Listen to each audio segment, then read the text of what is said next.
المشاهدين، مرحبا بكم. نتمنى انكم تكونوا بخير. عاود رجعت لكم من جديد اليوم مع وصفه جديده. اذا اليوم غادي نشوفوا كما راكم تشوفوا ما عندناش مقادير بزاف. غادي نديروا وصفه الكباب في الفرن اللي هي الكفته. مره عملتها مع البطاطا المهروسه لا بيوري وطلبوني بزاف الاخوات اني نعمل لهم الوصفه. اذا اليوم غادي نديرها لكم. صراحه هي وصفه تجي بنينه بزاف، ماذا بكم ما تغيروش فيها وما تزيدوا لهاش المقادير، لانها بهذا تشوفوا ثاني تقولوا ما فيها والو، لكن تجي بنينه بزاف. ما تحاولوش تزيدوا لها فلفل اسود ولا غير شيء، عملوها بنفس الطريقه وتجيكم نفس يعني بنينه بزاف. اذا غادي نحتاجوا كما راكم تلاحظوا هنايا انا عندي كيلو تاع كفته هنايا، لحمه مفرومه. غادي نحتاجوا حبه كبيره كما راكم تشوفوا تاع بصل، ونحتاجوا كميه تاع كرافس. عندي غير الكرافس هنايا، قلعوا له غير هكا كيلو ورق، ما تخلولهش العيدان تاعه. ونحتاجوا للملح. غادي نروحوا دروك تشوفوني نبداو مع بعض كيفاش نحضروا. غادي نبدا نطحن هنايا البصل مع الكرافس ومن بعد نكملوا الخلطه تاع الكفته. كما راكم تلاحظوا غادي نحط هنايا المواد. حطوا كميه مليحه تاع الكرافس ونحطوا البصل. لازم يعني نطحنوه هنايا كما راكم تلاحظوا، غادي نطحنوه قدامكم.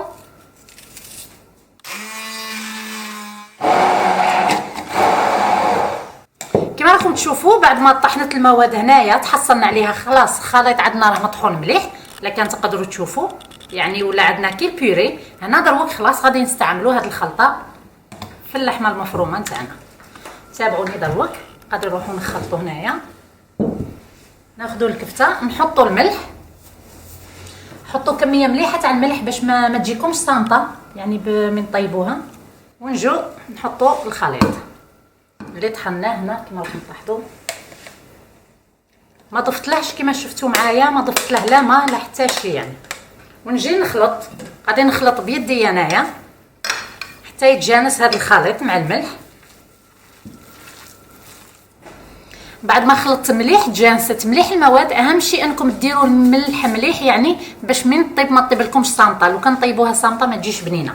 هنا اخذت صينيه اللي تروح للفرن، حطيت الفرن حطيتها على اعلى درجه يحمى، وحطيت فيها كما راكم تلاحظوا شويه تاع السمن يعني ما حطيتش بزاف.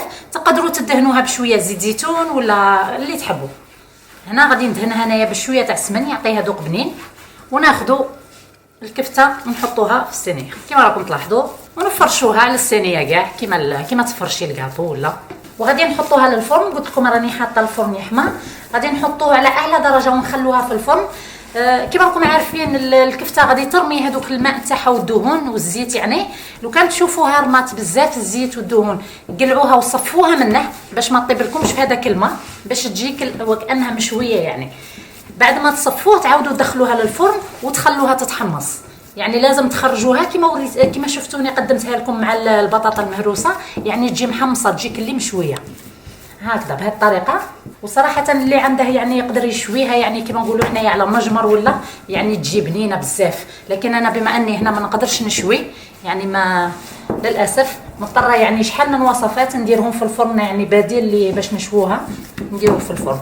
وهذه تنتكل مليح يعني مع طماطم مشويه. نجموا ديروها لكن ديروها باش تشووها للناس اللي عندهم المجمر وكل شيء، ماشي في صينيه هكا. تشكلوها في سفود كما حنا نقولوا بالجزائري، والله ما نعرفش كيفاش يقولوا له بغلوها، سفود طويل وتشكلوا عليه هكا الطول وتشووها مع الطماطم والبصل مشويه. صراحه تجي بنينه بزاف بزاف يعني. هذه بديل لهذه الوصفه المشويه، لكن ثاني تجي بنينه بزاف. جربوها اكيد غادي تعجبكم. اذا غادي ندخلها كما راكم تلاحظوا هنا كملت. غادي ندخلها للفرن. ومن بعد كما قلت لكم لو كان ترمي هي غادي شويه تتقلص من الطيب. كي ترمي الباب بزاف نصفيه ونعاود كما راكم تلاحظوا. بعد ما وجدت الكفته تاعنا هنا الطبق تاعنا تاع اليوم اللي قلت لكم كباب. اذا هذا هو درته لانه كاين بزاف الاخوات اللي طلبوا مني الوصفه. اذا لبيت لهم الرغبه تاعهم اليوم اللي حطيت لا بيوري. انا قدمتها اليوم كما راكم تشوفوا مع بطاطا فريت. نجموا تاكلوها مع بطاطا فريت مع لا بيوري مع اي شيء يعني تقدروا تاكلوها. اذا هاد اللمعه ثاني كاين اخوات اللي سالوني هذا شويه الدهن اللي ترميه اللي تبقى في الصينيه تقدروا كما هكا تدهنوها به. اذا وصفه صراحه سريعه وما فيهاش مكونات بزاف وتجي بنينه بزاف. نتمنى انه هاد الوصفه تاع اليوم تعجبكم وتجربوها. ما تنسوش الاشتراك والاعجاب في القناه. ونقول لكم الف صحه وعافيه وليله سعيده للجميع.